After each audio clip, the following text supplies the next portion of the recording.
So, ito yung pizza ko na. Ito. Sausage pizza.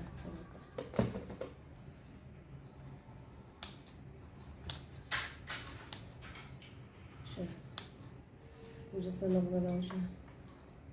Gawa ko ng maraming pizza. So, nag-request yung ako ko ng pizza. Pizza, pero doon lang naman ang kinakain niya. Slice ko na lang siya kasi busog na talaga kami. Tapos, ilagay ko na lang sa wrap. Para bukas. Diba?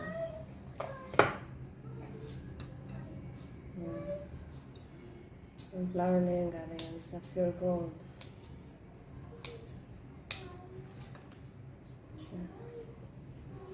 Malinis naman yung kamay ko. Ano naman sa ano?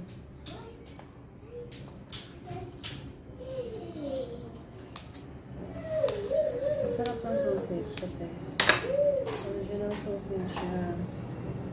So, nilagay ko na lang siya sa favorite talaga ni JM is pizza dough. Pizza dough. Yeah.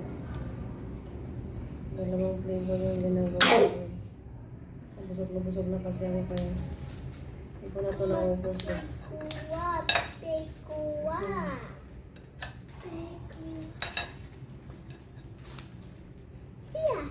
Ito, hindi ko ito in-oven. Inala ko lang pa siya yung sa frying pan. Hindi ka pala gumawa ng pizza sa frying pan. So, tipid sa kurente kasi yung kurente namin 2,400 na. Dati 2,000 lang, ngayon nag-up ko ng 400. Ang pizza.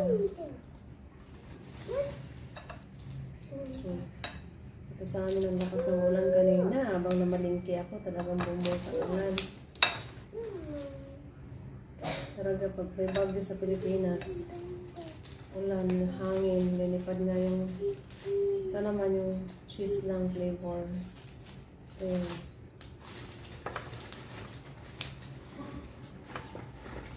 Lang siya. Cheese. JM, stop playing that crayons. Ay! Put it back. Put it back, please.